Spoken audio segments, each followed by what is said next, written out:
오늘도 주 예수 그리스도의 은혜와 능력이 말씀 가운데 우리 중에 함께 하시길 예수 이름 축복합니다. 아멘. 여러분, 전쟁에서 가장 강력한 적을 무찌르기 위한 무기가 무엇입니까? 강력한 핵폭탄 같은 무기가 있으면 됩니까? 아닙니다. 다 죽습니다.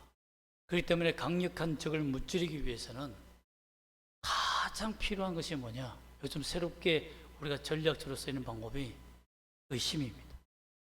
서로가 서로를 배신하도록 의심의 정보를 주는 거예요. 사람은 신기하게도 그 사람을 의심하기 시작하면 눈덩이처럼 커갑니다. 그 의심을 키워요. 이렇게 요리하고 저렇게 요리하고 눈덩이에 굴러서 엄청나게 크게 만듭니다. 그래서 거기에 딱 갇히게 돼 있어요. 딱 집합적으로, 딱 집중적으로 갇히게 돼 있습니다. 그것을 이용하여 상황을 만들어주면 옳다구나, 맞구나 라고 생각하여 거기에 완전히 빠져버립니다. 결국 적이 적을 죽이는, 같은 아군이 아군을 죽이는 이런 일이 생기기 때문입니다. 하나님에 대한 믿음도 마찬가지입니다. 하나님에 대한 의심이 조금이라도 들기 시작하면 그 조금, 그 누룩이 점점 커져서 하나님에 대한 그 의심, 원망, 그한 부분들이 눈덩이처럼 커집니다. 결국 내 마음에 힘을 다 뺏어가 버립니다. 강력한 믿음으로 주님과 하나 되고 교회 공동체가 하나 될 수 있는 방법은 무엇일까요? 그 비밀을 함께 발견하시는 이 시간 되시기를 예수 이름 축복합니다. 아멘. 세례요한과 사람들이 예수님이 정말 메시아인가 의심이 들기 시작했습니다. 누가복음 7장 19절에 보면 요한이 그 제자 중 둘을 불러 주께 보내어, 보낼 필요가 뭐가 있습니까? 근데 보내어 묻습니다. 당신이 맞습니까? 당신이 정말 오실 그 당신이 맞습니까? 그 메시아가 맞느냐라는 겁니다. 아니면 다른 일을 기다리겠습니까? 여러분, 이렇게 말할 수 있습니까? 예수님에 대해서 진짜 믿는다면 당신의 뜻을 언제 이루실 겁니까? 내가 당신이 주인 줄 믿습니다. 이렇게 얘기해야 되는데 당신 아니면 또 다른 일을 기다려야 되는 거 아니냐, 이렇게 말한 거예요. 왜 세례 요한은 예수님에게 세례를 베풀고 많은 경험을 하고 어린 양이다, 세상 죄를 지우는 어린 양이라고 선포했던 그가 갑자기 예수는 가짜 메시아가 아닐까 라고 흔들리게 된 걸까요? 또한 사람들도 왜 이제는 예수를 떠나기 시작한 걸까요? 오늘 본문 31절과 34절 말씀을 자세히 살펴보면, 특히 30절 말씀 보면 다른 바리새인과 율법 교사들이 예수님을 정죄하고 그에 대한 의심을 던집니다. 예수를 의심하게 해요. 야, 그는 먹고 마신다. 이렇게 율법적으로 타락된 자다, 이단이다, 메시아할 수 없다 하며 자꾸 정황과 상황을 만들어 갑니다. 어떤 능력과 어떤 기적을 베풀어도 귀신의 힘을 빌려서 하는 것이 아닐까 하며 계속해서 예수님을 귀신 들린 자, 이단자로 몰고 가는 거예요. 세례 요한은 여러 번 예수님을 만나고 직접 하늘로부터 나의 기뻐하는 아들이라는 예수님의 그 놀라운 하나님 아버지의 칭찬까지 들었지만, 그 말씀을 직접 들었지만 그 모든 상황과 정황이 작은 의심이 흔들리게 만들었다는 거예요. 세례 요한과 사람들이 예수님이 정말 메시아인지 의심할 수 없었던 상황은 여러 가지로 볼 수 있지만, 특히 예수님이 오셔서 로마를 무찌르고 다윗의 왕을 재건하며 하나님의 나라를 세운다면 가장 먼저 예수님이 30대 해야 되는 것이 무엇입니까? 로마 군사를 무찌르려면 뭘 해야 됩니까? 군사를 모아야, 자기 군대를 모아야 되지 않습니까? 제가 만약에 예수라면 이스라엘 땅에 와서 메시아가 되어서 선포한다면, 다윗의 왕을 세운다 한다면 수많은 백부장들이 예수를 믿는 그 귀에 백부장이 종을 살려서 백부장이 예수께 복종하고 내가 당신을 위해서 목숨을 바치겠다라고 말하면, 그래, 나를 한번 세워보자, 나와 함께 로마를 무찌르고 이 이스라엘을 다시 세워보자 라고 해야 되지 않습니까? 그렇게 해서 사람들을, 군사들을 모아야죠. 그리고 열심당원들, 독립을 위해서 목숨 건 열심당원들, 베드로에게도 이제 때가 되었으니 준비해라 라고 하면 열심당원들을 모아야 되지 않겠습니까? 예수님을 따르는 사람들만 좋게 모으면 2만 명이 넘지 않습니까? 그런 사람들을 모아서 왜 군사 활동을 하지 않는가? 힘이가 안 보여요. 또한 왕으로 오신 자가 왕이 되기 위해서 정치적으로나 종교적으로 활동해야 되는 거 아니에요? 정치 입문을 해야죠. 뭔가 나라를 바꾸려면, 법을 바꾸려면 제사장들과 또 대제사장들과 또 제사장들, 또 사두개인들, 바리새인들, 특히 니고데모 같은 율법학자들은 또한 회당장은 자기 죽은 딸까지 살려주신 그 기적의 경험을 했기 때문에 예수님에게 충성할 수 있는 사람이에요. 종교적으로도 예수님이 입문하고 정말 좋은 사내들인 공의원에 들어가서 법적인 영향력까지 미칠 수 있으며, 거기서 예수님이 놀라운 말씀과 그들이 알지 못한 율법의 해석만 해도 그들은 예수님께 다 굴복하게 되어 있습니다.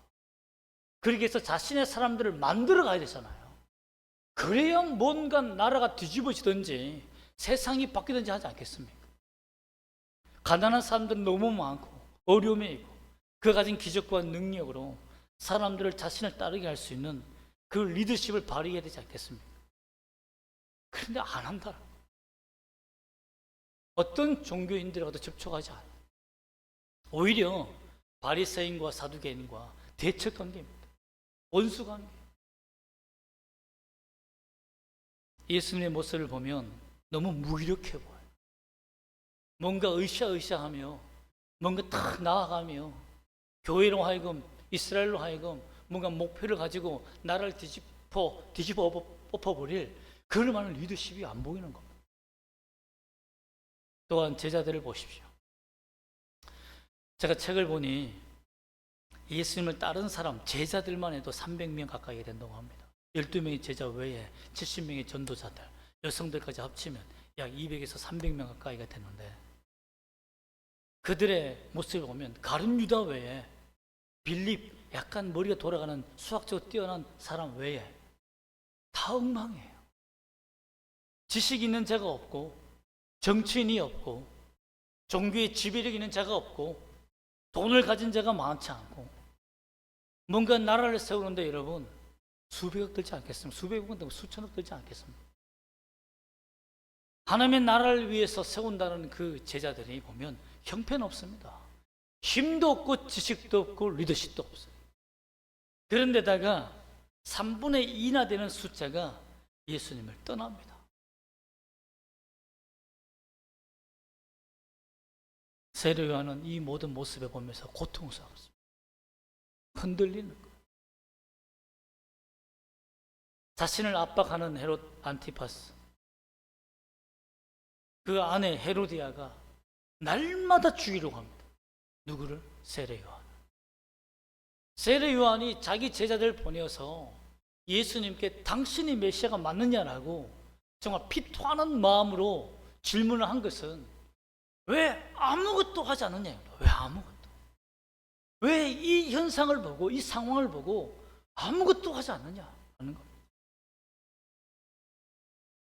나는 이제 죽어간다. 죽을 수 있다. 정치적으로 매장당한다. 당신이 건져주지 않으면 우리의 세력은 다 사라진다. 제발 좀 움직여라. 이런 말 아니겠습니까?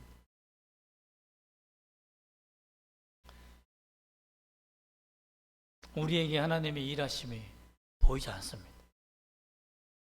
우리 하나님은 때로는 일이 너무 더뎌요. 왜 이렇게 느릴까? 하나님 왜 이렇게 무기력할까?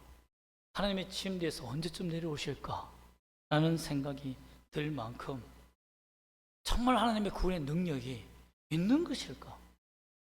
나는 이렇게 기도해도 왜 안 되는 걸까? 내가 하나님의 자녀가 아닌가? 까지 흔들리는 것. 때로는 죄악에 빠져서 무기력함에 빠지며 죄의 반복의 굴레 속에 흔들릴 때, 야, 그럼 그렇지. 나는 이제 소망이 없구나. 나 같은 걸 누가 쓰는가? 결국 죄를 짓고 마면 그렇게 내가 하나님 앞에 붙들고 기도할 때는 응답하지 않다가 죄를 짓고 딱 맞으면 그럼 그렇지. 그때만을 기다렸구나 라는 생각이 들 때가 참 많습니다. 하나님은 지금 움직여야 된다 라고 우리는 하나님을 푸시합니다. 하나님 내 뜻대로 움직여야 된다. 당신의 뜻이 아니라 내 뜻대로 제발 한 번만 움직여 달라고 부탁을 합니다. 이것이 우리가 신을 만들어가는 과정입니다. 내 신을 만들어가는. 예수님은 앞에 계신데 나에게 맞는 예수를 만들어가는. 세례요한도 흔들렸고 백성들도 흔들렸고 제자들도 흔들렸습니다. 여러분은 예수님을 믿고 지금 살아가면서 흔들리지 않습니까? 흔들린 적이 없습니까? 저는 부끄러운 얘기지만 정말 서울 지하철을 지나가는 걸 보고 그 몸을 던지려고 했던 적이 있었습니다. 전도사 때 있었어요. 그만큼 하나님에 대한 원망과 절망과 버림당했다라는 이 생각이 소망이 없구나 하는 생각으로 정말 자기 목숨을 던질 뻔한 적도 있었습니다. 목사도 전도사도 안전하지 않습니다. 그만큼 의심이라는 것, 예수를 믿고 따라간다는 것, 얼마나 어려운 숙제인지 모릅니다. 예수님은 무엇으로 믿음이 흔들린 자들에게 회복과 은혜를 주시고 또 이 세례 요한과 사람들에게 자신의 메시아임을 증명하시겠습니다. 21절과 23절 한번 다시 한번 읽어볼까요? 21절에서 23절입니다. 시작. 마침 그때에 예수께서 질병과 고통과 및 악귀 들린 자를 많이 고치시며 또 많은 맹인을 보게 하신지라. 예수께서 대답하여 이르시되 너희가 가서 보고 들은 것을 요한에게 알리되 맹인이 보며 못 걷는 사람이 걸으며 나병 환자가 깨끗함을 받으며 귀먹은 사람이 들으며 죽은 자가 살아나며 가난한 자에게 복음이 전파된다 하라. 누구든지 나로 말미암아 실족하지 않은 자는 복이 있도다 하시니라.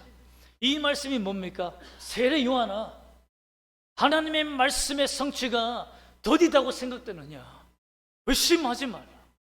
나는 더디다고 생각하는 그 생각대로 가는 것이 아니라 주의 말씀의 성취대로 가고 있다.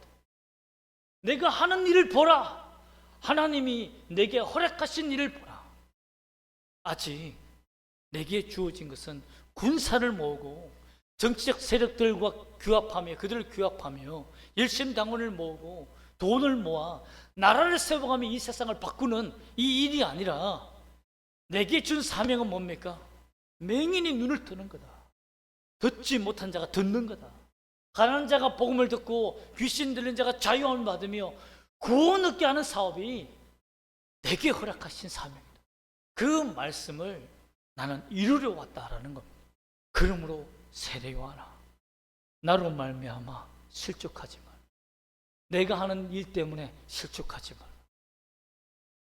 너가 보이지 않아도 하나님의 역사는 진행되고 있고 하나님의 구원의 역사는 지금도 이루어지고 있고 하나님께서 너를 건지기 위해 나를 건지기 위해 하시는 모든 계획은 착착착 진행되고 있다. 이걸 믿으라라는 것. 여러분 실족하지 마십시오. 내 하나님이 보이지 않는다고 해서 내 기도에 바로 응답하지 않는다고 해서 하나님의 계획이 실패한 게 아닙니다. 하나님의 구원의 계획은 이미 2000년 전부터 이미 이루어졌고 이제 그 열매가 확장돼 가고 있는 중인 겁니다. 그것이 나에게 도달하기까지 아직 때와 시기가 되지 않았을 뿐이지, 하나님의 역사와 구원의 계획은 단 한 번도 역사 속에서 멈춘 적이 없고 실패한 적이 없습니다. 그러므로 나를 향한 구원의 계획, 내가 예수를 믿어 구원받았다면 이것이 성공 아닙니까? 그러면 앞으로의 계획도 성공하실 것 아니겠습니까? 이사야 35장 5절에 보면 맹인이 눈이 밝을 것이다.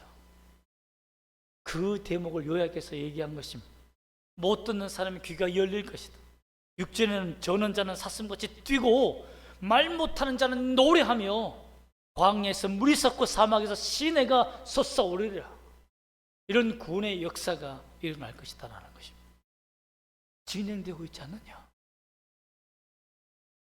또한 이사야 61장 1절에서는 주 여호와의 영이, 성령이 내게 내리셨으니, 예수께 임하셨으니 여호와께서 내게 기름을 부으사 가난한 자에게 아름다운 소식을 전하게 하려 하심이라. 즉 가난한 자에게 복음이 전파된다. 또 마음이 상한 자에게 그 상한 마음을 고치시고 포로된 자를 자유케 하신다 라는 그 말씀을 내가 지금 이루고 있지 않느냐. 질투하지 말라. 그래서 세례 요한에게 힘을 준 거예요. 흔들리지 마. 너에게 나타난 하나님 아버지의 음성과 내가 세상 죄를 죽어가는 어린 양이라는 그 선포는 거짓이 아니다. 아직 내게 십자가가 남았다는 것, 부활의 영광이 남았다는 것, 오순절 성령이 임하는 것도 남았고, 교회가 부흥하는 시대가 남았고, 환난 때가 남았고, 주님 재림 때가 있습니다. 여러분, 이런 모든 때가 착착착 이루어지고 있는 거예요. 그 시대에 지금 우리가 부르심을 받고 구원을 받고 있다는 것을 여러분 믿기를 소망합니다. 또한 사람들에게, 주변에 있는 사람들에게 돌이켜서 그들에게 말합니다. 24절 말씀 한번 읽어볼까요? 뭐라고 말씀하시는지. 시작. 요한이 보낸 자가 떠난 후에 예수께서 무리에게 요한에 대하여 말씀하시되 너희가 무엇을 보려고 광야에 나갔더냐? 바람에 흔들리는 갈대냐? 라고 묻습니다. 이것은 무리들에게 말합니다. 너희가 세례 요한에게 왜 갔느냐? 거기에서 요단강 그 더러운 물에서 왜 세례를 받으며 왜 침례를 받으며 너희가 회개하며 하나님의 나라를 꿈꾸느냐?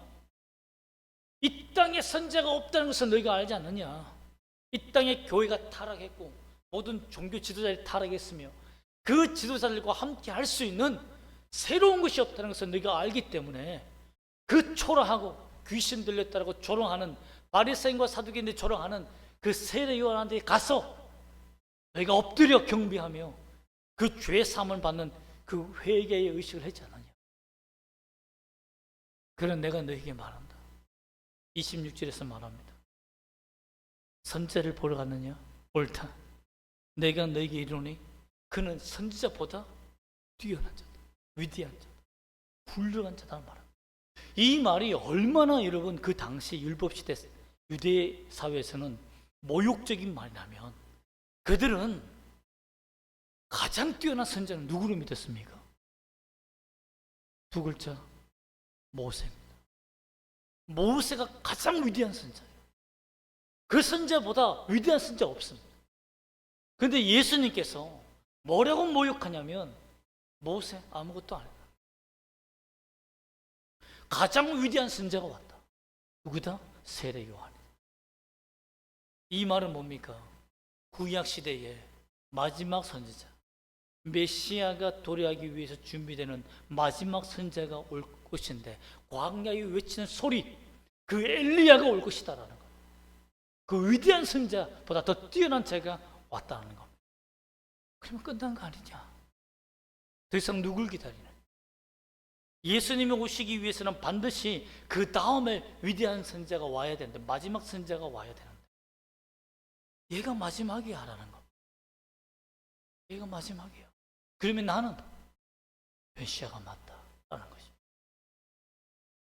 그러므로 예수님께서는 또한 28절 말씀 보면 27절과 28절 말씀 한번 읽어볼까요? 뭐라고 선포하고 있는지 읽어보겠습니다. 시작. 기록된 바 보라 내가 내 사자를 내 앞에 보내노니 그가 내 앞에서 내 길을 준비하리라 한 것이 이 사람에 대한 말씀이라. 내가 너에게 말하노니 여자가 낳은 자 중에 요한보다 큰 자가 없도다. 그러나 하나님의 나라에서는 극히 작은 자라도 그보다 크니라 하시니. 우리가 뒤에 말은 나중에 살펴보겠지만 예수님은 세례 요한에 대해서 이렇게 말합니다. 준비하라고 보낸 그 목소리가 맞다. 그리고 그 사람은 여자가 낳은 자 중에 가장 위대한 자다, 가장 큰 자다 라고 칭찬합니다. 마지막 선자요, 위대한 선자요, 가장 위대한 인간이다 라는 것. 그가 말하는 나 예수 메시아는 진짜 메시아가 아니냐 하는 것 맞지요? 그래서 사람들에게 나를 믿고 실족하지 마라, 나 때문에 실족하지 마라. 저 사람들이 의심이라는 것을 던져서 너희를 흔들어버리고 완전히 무너지게 하는 그 믿음에서 귀를 닫고 나만 바라보라 이 말인 것입니다.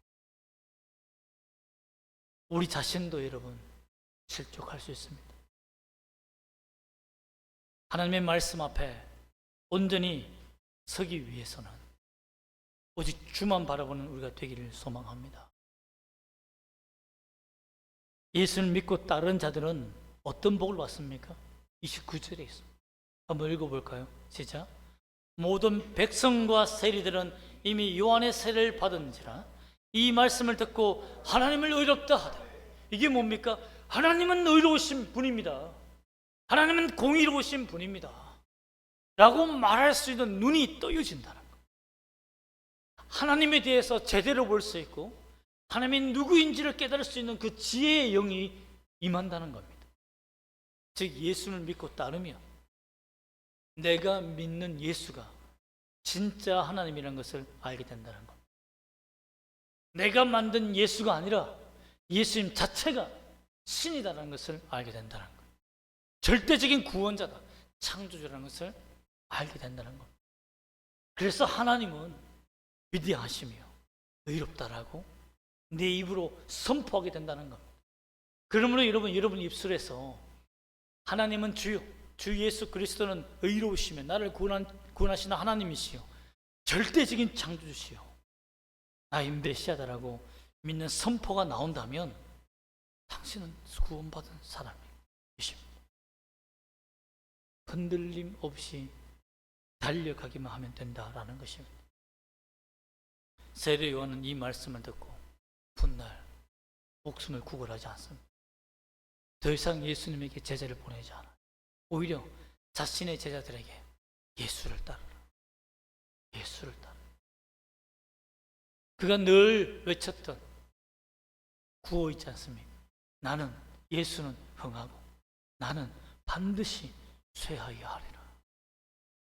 내가 영웅이 되면 안 되고 너희가 나의 사람이 되면 안 되며 예수의 사람이 되야 된다. 예수를 따른 자가 되어야 된다 라고 했던 그 명언이 그가 헤로디아에게 목이 잘려 죽는 그 순간까지 주를 바라보고 순교할 수 있는 놀라운 믿음을 갖게 됐다는 것입니다. 어찌 보면 예수님의 십자가 전에 예수 때문에 목숨을, 이승을 가지고 믿음을 가지고 순교한 자는 세례 요한이 첫 번째입니다.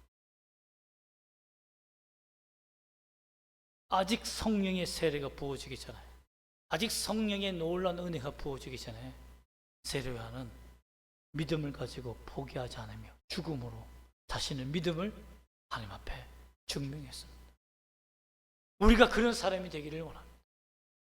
세상에 얄팍한 지식을 가진 자들이 야, 예수가 구원자가 맞냐? 교회에 다닌다고 뭐 밥이 나오냐 떡이 나오냐? 교회 다니면 주님이 나오면 주님을 믿으면 뭐 애들이 대학 간대? 인생이 바뀐대? 세상이 바뀐대? 저는 그렇기 때문에 예수 믿는 거 아닙니다. 그것 때문에 예수 믿는 거 아니에요. 그것 때문에 예수 믿는 다음에 아프리카 가면 어떻게 하겠습니까? 하나님이 누구인지를 알기 위해서 우리는 부르심을 받았고 구원받아 하나님의 자녀가 되기 위해서 부르심을 받았다라는 것입니다. 예수님은 30절과 34절에 보면 자기를 거절하는 사람들을 비유합니다. 아이들이 기뻐 뛰놀며 꽹과리를 쳐도 기뻐하지 않고 울어도 곡하지 않는 이런 감정 없는 사이코패스와 같은 세대다. 그리고 하나님을 자기 멋대로 믿는다라고 되어 있습니다. 30절 말씀을 다시 한번 읽어볼까요? 30절 말씀 시작. 바리새인과 율법 교사들은 그의 세례를 받지 아니하므로 그들 자신을 위한 하나님의 뜻을 저버리니라. 이것은 뭡니까? 그들 자신을 위한 하나님을 만들었다는 거예요. 하나님 말씀을 자기 자신을 위해서 뽑아냈다는 겁니다. 이건 내게 맞는 말씀이지만 이건 아니야. 즉 세례 요한이 왔지만 나는 회개하지 않아. 왜? 그런 귀신 들린 자니까. 메시아를 위한 사람이 아니니까. 예수가 와도 나는 그를 경배하지 않아. 왜? 하나님의 사람이 아니니까. 오실 메시아가 아니야. 내가 기다리는 메시아는 그 메시아가 아니야. 내가 만든 예수. 그러나 예수님은 나라를 전복하고 불쌍한 사람을 도와줘서 먹이는 그 사업, 어떤 복지 사업을 하는 사람이 아니라 성인으로 온 것이 아니라 죄인을 구원하게 오셨다는 것을 믿기를 바랍니다. 그 죄인이라고 인정이 되고 그 예수님을 믿은 자들, 그러한 자들이 어떤 자들이 됩니까? 35절입니다. 한번 읽어볼까요? 시작. 지혜는 자기의 모든 자녀로 인하여 옳다함을 얻느니라. 이 말은 뭡니까? 하나님의 자녀라면 예수가 누구인 줄 알고 참 지혜, 구약시대에 말하는 여호와를 경외하는 자가 정말 지혜롭다고 하였고 그 지혜가 예수라고 하였고 하나님이라고 하였던 그 지혜를 받아들이게 된다는 겁니다. 알게 된다는 것입니다. 예수님이 우리의 참 지혜입니다. 참 구원자입니다. 참 구원의 지혜요 능력이라는 것을 믿게 된다는 것입니다. 믿으십니까? 여러분이 구원받았다는 것을 믿으십니까? 우리가 어떤 믿음을 가져야 하겠습니까? 성경대로 오신 주님, 성경대로 오실 것입니다. 그리고 그 재림의 순간까지 하나님께서 나를 반드시 이끌고 가실 것이며 그 구원의 작전에 실패함이 없이 인도하신다는 것을 믿기를 소망합니다. 우리가 싸워야 되는 것은 무엇입니까? 우리와 관련된 죄와 싸우는 것, 의심과 싸우는 것, 거룩함을 위해 일어서는 겁니다. 하나님은 우리에게 실족하지 말라라고 됐습니다. 나 때문에 실족하지 말라. 나 때문에. 스칸달리조라는 이 실족, 참 이름도 외우죠. 스칸 달리조, 스칸달리조. 그래서 우리가 스카이까지 달리죠. 그러면 실족합니다. 이렇게 우리 외우기도 했는데요. 넘어뜨리다, 함정에 빠지다라는 말입니다. 예수님 때문에 함정에 빠지는 일이 있어서는 안 된다는 거죠. 즉 예수님을 향하여서 비방하고 조롱하고 그가 구원자가 아니다, 메시아가 아니야, 그의 부활은 거짓이야, 그의 기적은 없어, 지옥은 없어 라고 주장하는 수많은 잘못된 왜곡하는 진리의 말씀을 왜곡하는 이들에게 귀를 기울여서는 안 된다는 겁니다. 여러분 가장 어려운 사람이 누군지 압니까? 불신자를 구원하는 것보다 더 어려운 사람이 뭐냐면 이단에 빠진 자. 못 끊잖아요. 제 실력으로도 안 됩니다. 전문가가 필요해요. 전문가 집단이 필요합니다. 그만큼 어렵습니다. 어떤 사람이 제게 와서 이단에 신천지에 빠진데 건져달라고 하는데 제가 그만 실력 안 됩니다. 우리 이단 상담소를 소개해줬어요. 그만큼 어렵습니다. 여러분 믿음은 줄다리기와 똑같습니다. 팽팽합니다. 상대의 힘도 내가 힘을 주면 힘을 줄수록 상대가 힘을 줍니다. 팽팽해요. 옛날에 뭐 오징어 게임이라는 것도 있었지만 그 전에 줄다리기 할 때 일본에서 하는 줄다리기 있었는데 계속 뭐 한 다리고 두 다리고 계속 줄다리기를 하는 거예요. 근데 한쪽에서 땀을 딱 흘리니까 당겨 하고 이기는 그 모습을 봤는데 한쪽이 눈을 떨거나 근육이 요동치거나 흔들리면 그때다라는 것이죠. 마귀는 의심이라는 것을 계속 팽팽하게 던져서 우리가 조금 흔들릴 때 그때 무기력함으로 확 공격하는 겁니다. 예수를 절대 믿지 못하도록 공격하는 거예요. 내가 끌어올랐던 그 절망이 다 사라져요. 그렇게 열심히 읽던 성경이 눈에 들어오지 않고 기도만 하면 졸리고 예배만 들리면 멍 때리는 그 생각으로 가득 차게 만나요. 여러분 얼마나 이 시간이 어려운 시간인지 아십니까? 날씨는 덥죠. 설교는 재미가 없죠. 뭐라고 말하는지 하나도 모르겠죠. 거기에서 주의 말씀이 뭔지 확 집중해서 들으려고 하니까 배는 고프죠. 여러분 그때 주님이 말씀하십니다. 이때다. 누워. 줄다리기 할 때 이기래. 누워. 딱 당기는 겁니다. 그래야 이길 수 있는 겁니다. 마귀도 여러분을 구워 삼기 위해서 최선을 다합니다. 최고의 지력을 다해요. 내가 뭐라고 자기가 가진 능력과 지력을 다 사용합니다. 그런데 우리는 적을 너무 얕보는 거예요. 그럼 마귀 얕보면 무너집니다. 그 책도 저기 준비되어 있지만 마귀에게 속는 일이 있어서는 안 돼요. 그러므로 여러분 믿음은 주님을 끝까지 믿는 거예요. 그 줄을 놓지 않는 거예요. 마귀도요 흔들릴 때가 있습니다. 왜? 마귀를 대적하면 마귀가 피한다고 되어 있어요. 마귀를 대적해야 피하는 거예요. 예수님의 인에 실족하지 않으려면 따라합시다. 조급함을 버려라. 성경에 절대 성취를 믿으라. 하나님께서 구원하시는 그 계획은 절대 실패함이 없다는 것을 믿어야 됩니다. 나를 포함해서.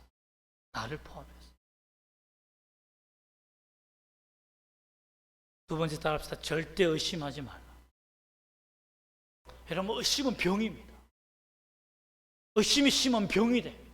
의처증, 의부증 진짜 무섭지 않습니까? 근데 거기에 사진에도 발각돼 보세요. 끝장나는 겁니다. 그런 사람 돌이킬 수가 없어요. 그게 딱 찍히면 머릿속에서 그림을 그립니다. 상상력을 발휘하기 때문에 그게 병이라는 거예요. 영적인 모든 병도 의심에서 시작한다는 것이 너무 무서워. 핵폭탄이 아닙니다. 예수 믿을래 죽을래 이게 아니에요.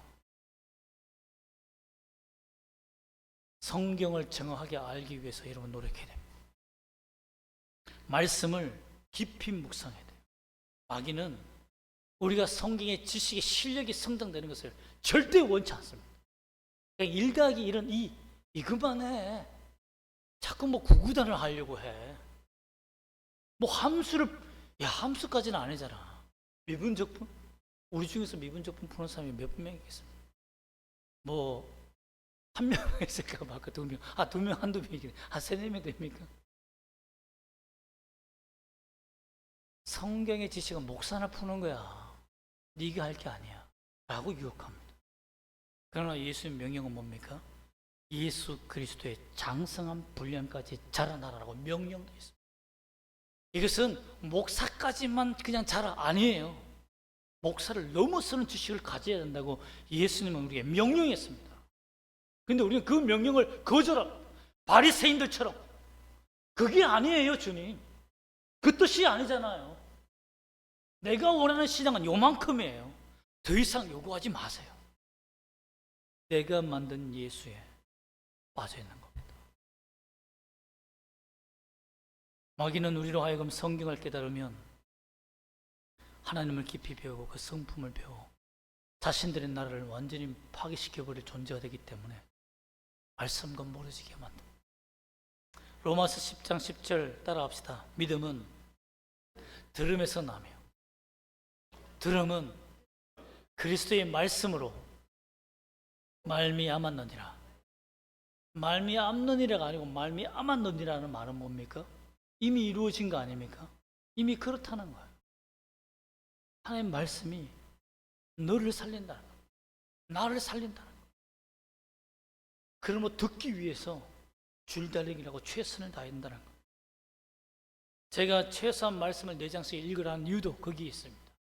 습관이 없는 자는 안 읽습니다. 여러분 책 읽습니까? 하루에 한 페이지라도 읽습니까? 한 페이지 넘어갈 수 있습니까? 여러분 한 페이지 읽는 사람은 위대한 사람이에요. 한 페이지 못 넘어가요. 왜? 보다가 드라마 할 시간이네, 아니면 딱 엉뚱한 생각하고 자기도 모르게 돈 계산이 틀렸네, 이렇게 자녀 문제, 이런 문제가 있었지. 그럼 한 페이지 넘기기 힘들어요. 근데 성경 4장 읽는다고요? 어마어마한 시도가 필요해요. 어마어마한 노력이 필요해요. 그러나 왜 4장씩 읽으라고 하느냐? 1년에 읽어야 할, 딱 그러면 1년에 성경 1독 하게 돼 있습니다. 1독 하게 돼 있어요. 우리 영혼이 먹고 사는 양식을, 1년치 양식을 하루도 굶지 않고 그때 성경 한 번을 읽기 위해서는 4장을 읽어야 되는 그 사명이 우리에게 느껴져야 된다는 거예요. 밥은 삼시세끼 꼬박꼬박 다 챙겨 먹으면서 제가 욕을 하지 않겠습니다. 한 단어로 제가 말하지 않을게요. 그렇게 먹으면서 성경은 그렇게 안 먹는 이유가 무엇인지 한번 고민해 보시기 바랍니다. 어떤 사람은 말합니다. 하나님, 저는 깨어진 항아리예요. 저는 틀렸어요. 눈도 아프고요, 머리도 애매고 무슨 말인지 몰라요. 이 깨어진 항아리가 어디에 쓰이겠습니까? 그냥 이대로 사는 거죠. 버려지면 그만이죠. 근데 여러분, 깨어진 항아리 언제 쓰는 줄 아십니까? 중국 땅의 그 넓은 땅에, 그 광야 같은 그 땅에 물을 주기 위해서는 깨어진 항아리가 아니고 그냥 멀쩡한 항아리로 물을 주면 이 항아리를 부어야 돼요. 얼마나 힘이 드는지 모릅니다. 그래서 깨트립니다. 아니면 깨어진 항아리를 써요. 물을 담아놓고 물을 흘리면서 가는 거예요. 깨어진 항아리, 그렇죠. 왜 물을 그렇게 흘리나, 저 귀한 것들을. 주인이 말하는 거죠. 너 때문에 많은 생명들이 살아나. 너 때문에 광야 같은 땅에 수많은 생명들이 꽃을 피고 열매를 맺고 나무가 되었다. 그래서 깨어진 항아리가 내겐 반드시 필요하다. 특히 이 시기에 교회가 부패하고 타락하고 무너지고 교회를 의심하고 하나님을 의심하고 믿음을 의심하고 성경을 의심하는 이 시대에 여러분 깨어져 있습니까? 당신이 필요합니다. 주님으로 채워, 성령으로 채워 세상에 흘려보낼 만한 부족한 당신이 필요하다는 겁니다. 여러분, 믿음의 줄다리기를 포기하지 말고 내가 만든 예수를 버리고 진짜 예수를 만나시기를 예수 이름 축복합니다. 아멘. 기도하겠습니다.